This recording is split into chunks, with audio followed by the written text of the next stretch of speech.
afternoon, exciting evening, and magnificent morning. This is Carla from Rehan Allahwala's World of Connections. And guess what? I am back doing my interviews as long as the internet connection where I am holds up well. I am here today to talk to Ahmed Memon from Karachi, Pakistan, who does selling on Amazon and a few other things. We'll find out about it in a few moments. Having said that, I want to remind you that this show is sponsored by the Institute of Peace, which is an online organization promoting peace one conversation at a time. Ahmed, could you please introduce yourself? Sure, Carla. Thanks a bunch to you, Carla, and Rehan Allahwala, and Institute of Peace, and everyone. I'm basically a computer graduate by studies, a programmer by passion, and Amazon seller by enthusiasm. If you ask me, I can talk whole night, couple of hours on programming or Amazon. So this is me basically. I live in Karachi, as you have already mentioned. I have been born, raised, and living in Karachi. Probably I'll die in Karachi too. Yeah. And what have you been doing in Karachi all these years? I have been a programmer for a longer period of time. I started my career with a US-based startup, and they were offering basically H1 visa, and our visa were all are ready and were in the San Jose office, but then .com bubble burst and the company shut down after a few months, and then I joined Rehan Allahwala as a programmer. That was my second job. And then I did freelancing, my own business in the USA and Pakistan, and a couple of things until 2018, where my 10-year long job ended. It was a freelance contract of programming. And it was the same year when I started with Amazon. And now I have my own account in the UK. And I'm selling since last 7 to 8 months, and I have to expand that business this year, inshallah. So let's see. The future is good, and hopes are high. When you say expanding, what do you actually do with Amazon? We are selling different products like in the garden niche and in the do-it-yourself tools categories. So I have launched one single product that is going good, and the second product I face some loss, like up to £2,000. So what happened? Can I stop you for a moment? What was your first product? In private label business, we do not share our products. Like it is a very common saying in the Amazon community is that do not ask age from a woman, do not ask salary from a person, and never ask product of a private label seller. Yeah. So, but let me tell what kind of products are you selling? Women, toiletries? Are you selling gardening stuff? Yeah, gardening. Yeah, let me tell you the second product where I failed. It was a watering can. Let's start where you were successful. What was your first product? It was related to garden and netting. The product was what? And netting? Yeah, gardening and netting.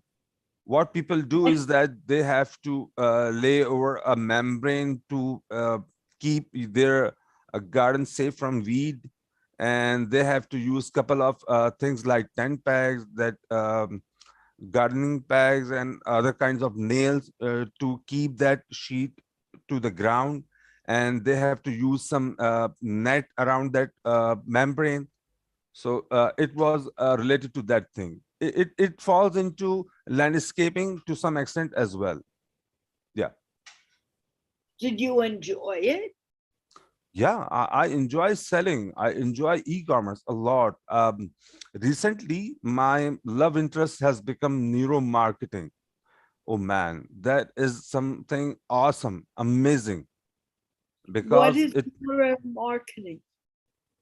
I'm using Amazon's paid tool known as Amazon Advertising, and it is the primary and the only tool for me right now.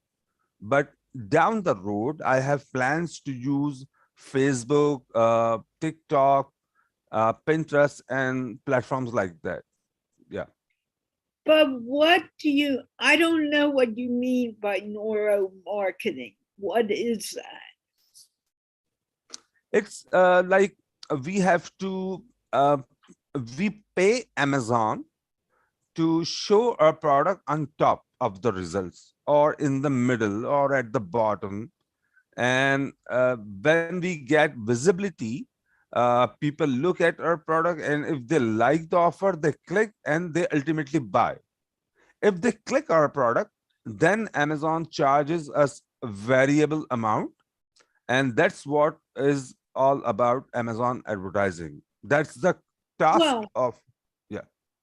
can we go back a Hmm. moment? You said something called neuromarketing. Yeah, What neuromarketing. is it? You're talking to someone who knows nothing about this. Oh, There may be people yeah. out in the world watching this who Hmm. have no idea what you are talking about. So Ah, you I can see. throw around words, but I'm trying to get it so they understand it. And Ah, also, so I know what you're talking about. So, sure. what do you mean when you say neuromarketing? That to me goes to the brain, but I'm not sure that's what you are talking about. All right, I get it. All right. See, the thing is that on daily basis, like 90 to 95% of our decisions are taken by our subconscious, and rest of are done by our rational brain. Think of this like as system A, the subconscious, and the system two, that is our rational brain. So what happens is that all the tasks like raising this hand is a subconscious act of mine, and when it comes to rational mind, it asks for reasonings, it take logic, it take questions to perform a task. But subconsciously we do several things, like I learned how to drive a car.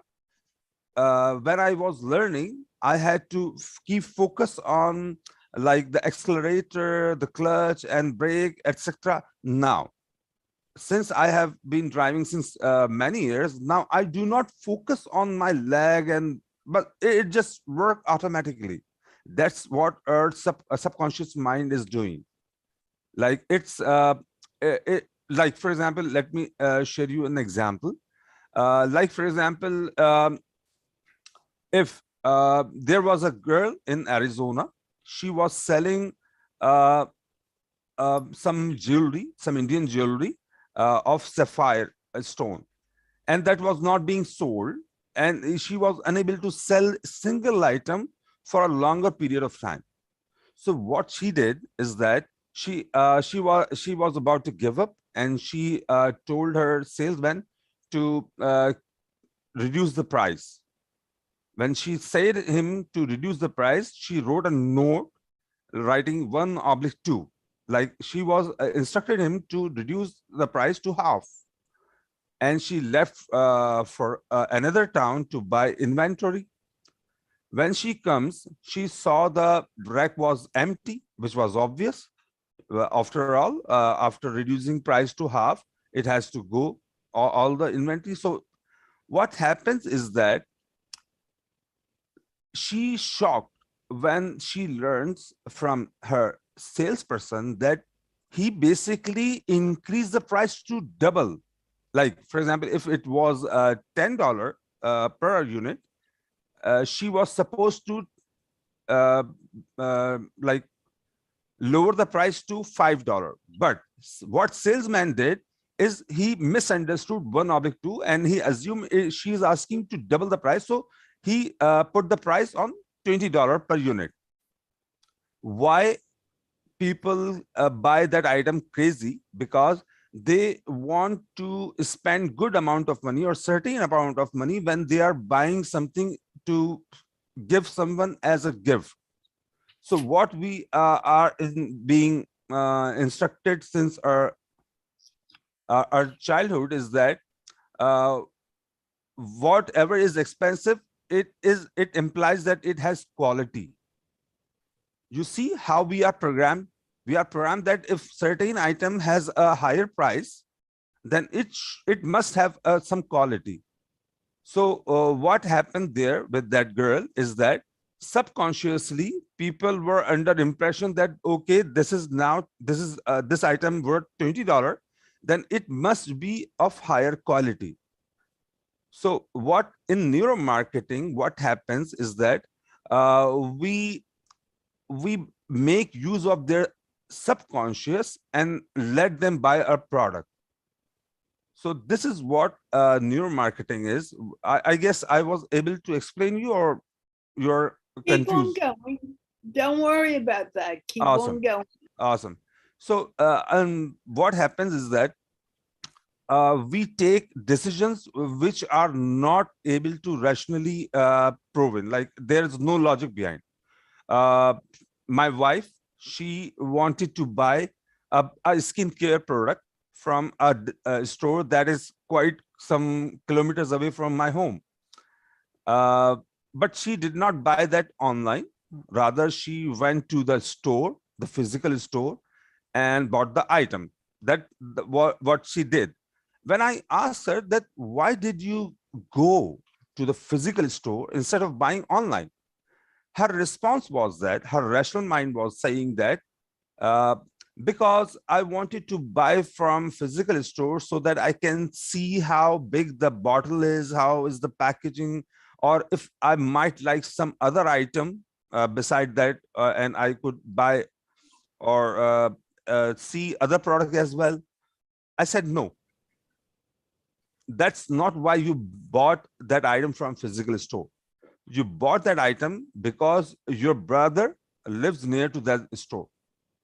You see, the reason was that she was went to her brother's house, which was near to that physical store that is quite some kilometers away from our home, and that's why she bought from the physical store. Otherwise she would have not bought that item at all. So this is how our subconscious work. We don't know. Our rational brain can only give an example, it can give you logic or reasoning, but how subconscious works is not directly into our control. It is not like that. If I want to build a habit of listening English, or uh, use American pronunciation, it is not going to happen overnight. Like what we used to do in childhood, what our parents did, they were used to talk in the language consistently, day in, day out. What happens is that after listening those words, we are able to speak the words. That's how our subconscious works. It has to be trained consistently. Then only it will be able to perform the way we like it. It becomes habit. And once it becomes habit, we subconsciously do the action. And that's what happening in neuromarketing is that the marketers are using for all the good and bad reasons. They now knew that our subconscious takes decisions, so they are now trying to persuade our subconscious, and that's a good thing and a bad thing as well. Yeah. So However, I yeah. want to go back to what you were saying. Your wife, whether she was going to visit her brother or not, went to that store anyway and wanted to buy it in a physical situation. How how can you be so positive that it was just to go visit her brother? It could have been a combination of desires that took her Hmm. to that store. Yeah, because the thing is that I'm quite lazy, and I would have not gone that far away. Rather, I would have been like asking her to buy online and get it delivered to your home, our home. So Okay, that's you. yeah, But your wife maybe just wanted to go to that store and see that store. yeah, You're making an assumption that hmm, may not have anything to do with. I'm not trying to put you down. yeah, I'm yeah, trying yeah, to yeah, yeah, understand. yeah, yeah, exactly. You're making assumptions for people that may Hmm, not have anything to do with what's going on in their mind. You can't hmm, tell. So amazing. I'm just wondering how this neurotic, not neurotic, neuromarketing Hmm, works. yeah. You basically asked a quite good question that basically I asked from her and she responded that way. And when I informed her that your buying decision from physical store was based upon the fact that you were at your brother's home, and she agrees, yeah, that was the reason, because she know that it is that much far to us that we usually do not commute to. Like if I want to buy something, we usually like go to certain distance. But let me, your question is quite good, because neuromarketing is not based upon assumptions. Yeah, let let me clear up let me explain that. um, there was a wine shop in the USA, and they were playing French music that day. And of course, the French wine sold more than other wines, right? And the other day, they played German music, and that day, German wine sold more. And what store did is that they asked customers, their customers on both days, if the music has anything to do with their buying decision. They said no, but there was like, this is proven technique. There are restaurants in everywhere in the world where they run a particular theme on particular day. Like if it's Arabic, then the music will be Arabic, the ambience will be Arabic, the food will be Arabic, right? And same goes with other cultures. If it's French day, then they'll have French music, they'll have French cuisines, they will have French atmosphere and ambience. So this is why, because they want to give a feel of it by like optical nerves. Our eyes are 50% faster than our auditory nerves, our listening capabilities, our smells, all sort of like things that could affect our buying decisions. There is uh, there is like you might have observed McDonald's.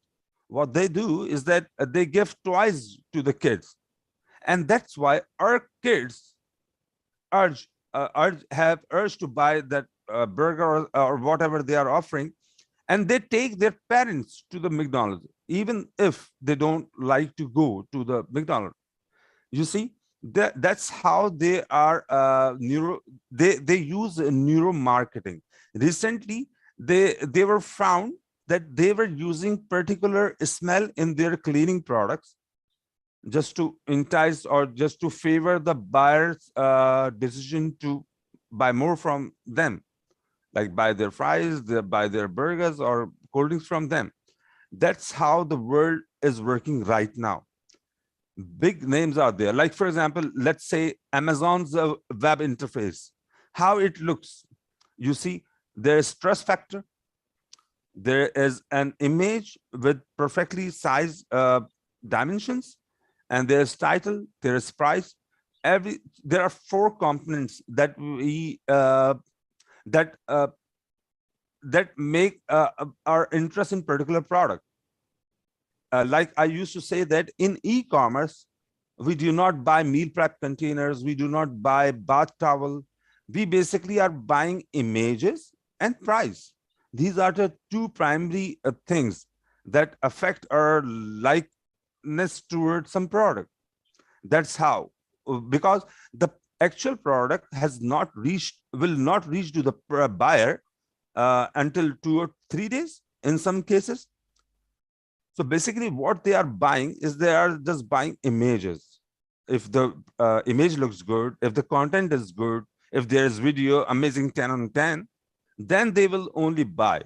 Once the item delivered to their home or their place, they will unpack and of course use it. And then if they find it good, they'll keep it. Otherwise, they could return in first 30 days. This is how the e-commerce works, right? So why they Amazon show particular products in the fashion they are? Because it matters, because human is programmed the way to trust others. They want to know others opinion about particular product. That's what the basis of success of Amazon, because they've used neuroscience to find out what really a buyer wants. And to extend that to further, let me tell you that why we trust on neuromarketing, because your question was very good, that if I'm taking some assumptions to find like guess. See, in neuroscience, what they do is that they track our eyeballs. They track our eyeballs, that on the screen where our eyes are moving.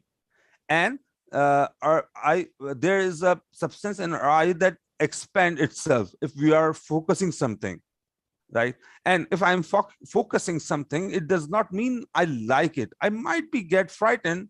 I might be like dislike something that merged or like. So that eyeball also expand the substance in the eyeball. That is the second thing. The third thing is our facial expressions. Like if someone is happy, it does not matter what language he or she speaks.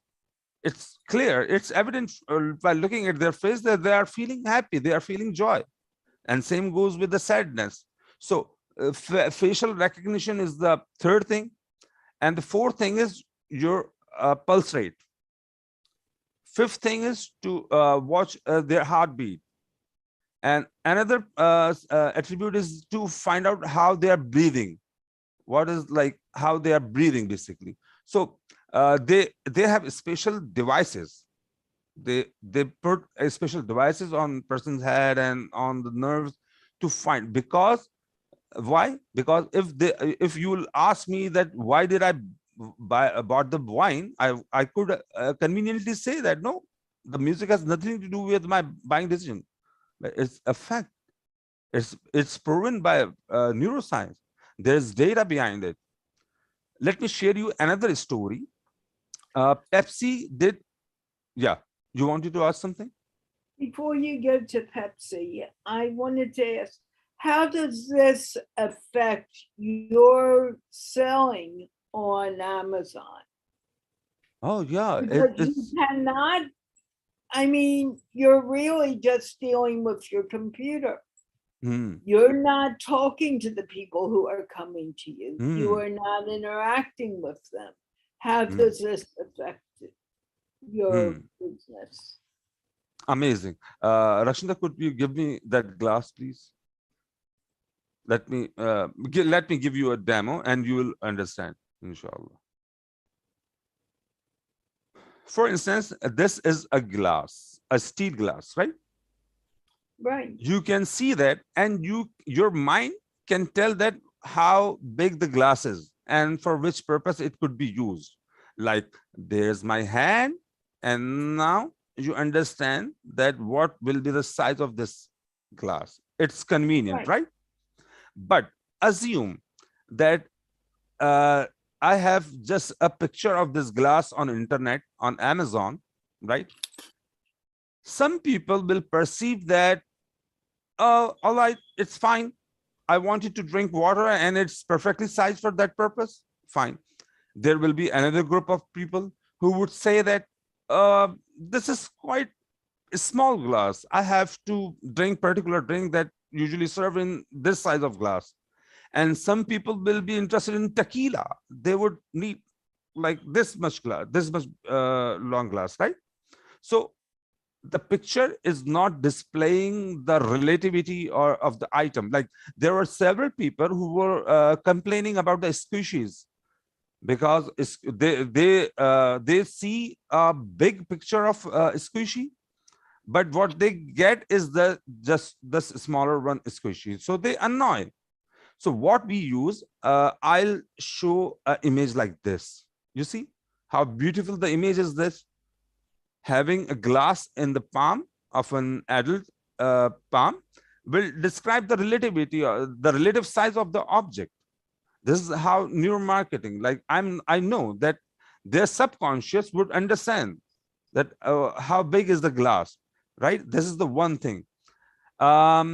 If I ask you a question, when human hear a word or read a word, they get a picture made in their mind. If I say you a carrot, what is the color of carrot comes to your mind?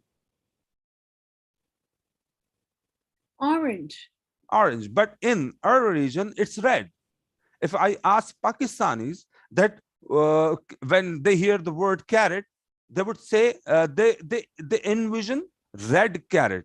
But when I ask American kids, they say orange carrot because that's what frequently available. They are seeing that orange carrot since their childhood. And same goes with watermelon, for example. If I say watermelon, which size of watermelon comes to your mind? Round? Well, yeah, Round. round. But there is cylindrical as well. But we call that Kandhari watermelon. So this is how our mind works. And now, how I would try to use that on Amazon. For example, I'm selling 3 different sizes of dishes as a single pack. There's a smaller dish, there's a middle-sized dish, and there's a comparatively bigger dish. Right. Now, how would you portray this as an image on Amazon? The person asked me, so I suggested him put some strawberries in the smaller one, like 3 or 4, so that people can understand what is the size of this smaller dish. And put a red apple, because red apple is what frequently comes to mind, in the middle dish. And put watermelon cut into half into the bigger dish. Why cut into the half? Because the inner of the watermelon is red, and red gives attention to people's eye. That's how in the haystack of products on Amazon, your product could get attention. That's what we need. You see, we need what you see is what you get. Therefore, we need the first thing we need is attention. All right, the person will see strawberries, red color, nicely like fit into the smaller one, and the red apple, again the red color, and the third one is watermelon cut into half. You will be distinguished from the crowd, and that's how you get the attention. You see how we use our subconscious understanding of our subconscious and people's subconscious mind and apply into our Amazon. That's the one thing. And let's discuss another example. There is a back scrubber that used to clean your back, right? Yeah. There are 4 ethnicities in the United States, the major ones: Caucasians, Hispanic, American African, and Asians. Let's assume that. Now, if I'm selling back scrubbing brush or back scrubbing belt, if Caucasians and Hispanic buy that item, they would be fine. Like, it's okay, it's fit to our need, it's fine. But if American African buy that item, he would be complaining, it's too short, it's too small. But if the same belt, if bought by Asian, they would be complaining, it's too big. Why? because the body format is different among all ethnicities, and we will not be having same kind of reaction from every kind of body sizes. Same goes with the head. If I'm selling head, I have to anticipate negative comments because it is not going to fit to every skull. You see, Yeah. you would be wondering that, Ahmed, you're so stupid. We can show the size of weld, so people will take their informed decision. But the problem is that, Carla, people do not use their rational mind frequently. The common sense is not that much common. We are facing a strain. We try to avoid brain strain. That's how human is evolving since last. If you observe, there are why redheads have orange hairs. Have you ever wondered that why do we call them redhead and why not orange head? No, back well, go back in on. 1540, back in year 1540, British were not aware with the orange. They for them orange color was not exist in the world, like, until traders from the east brought them orange. They asked that, what is this? They called it, this is orange. Then and there they knew that the color is there is some color orange exists in the world. And since they have named them redheads, so they didn't change that. And they keep calling them redhead. And now the thing is that the human eye is seeing that many colors that they have never seen in past few centuries. If you see how much information we have in last 4 years was we used to gain that information in century. And like, see, i'm uh I'm a as I've told you that I'm a programmer by passion. I'm an engineer, and it was not enough for me to describe myself. I have to tell that I am a computer science engineer, right? And it is not enough. I have to tell that I'm a programmer. Then I have to specifically tell that I'm a web developer, right? Web programmer. And in that web programming, I have to describe further that I work on back end. I write PHP and I use PHP and Python, two tools. You see how much expert level we are going into. We are going into details. And once you in the past few centuries, we used to have a same person as like Al-Biruni, a mathematician, a physician, and a chemist as well, all at all three things in one person. But now no more. We have to be expert in particular field. That's how much information we have.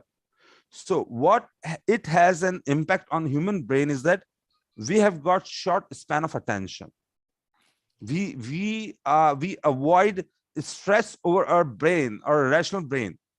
So we need convenience, we need directions. That's why people used to end their YouTube video by explicitly saying or requesting that subscribe to my channel, do not forget to hit the bell icon. Why? Because we need instructions to follow. We are too lazy to take decision on our own, or especially with rational mind. So if you have knowledge about neuroscience and neuromarketing, you could be at the forefront of e-commerce. If we have outdated information and we are using conventional knowledge, we will not be able to survive in this competitive market. That's why neuroscience and neuromarketing is quite important. Okay. What would you like to leave our audience with to make sure that they gain something from this interview? Yeah, I think that they should work on learning new skills and always question everybody and everything, and build your subconscious, train your subconscious. You can. It is not like we have been programmed and will remain programmed that way. We can change our mind and how we perceive values over the period of time. And be mindful, please. Take every important decision using your rational mind instead of following your subconscious mind, because persuasion is everywhere around us. Yeah, mindfulness, Okay. in short. Thank you so much for talking to me today. I hope you enjoyed yourself. Yeah, I do. Thanks a And bunch. you're welcome. And we are going to come to an end of this conversation. It actually went over the time I had expected, which is Mm. good. You had a lot to offer. And I want to thank our audience for watching, and thank Rehan Allahwala for supporting this show. And thank you, most of all, for speaking with me this evening. We are about to close. I want to remind people that this is sponsored by the Institute of Peace, which is an online organization promoting peace one conversation at a time. Do you want to wave goodbye with me, Bye, Ahmed? guys. Have a nice day. Bye. Bye. Bye.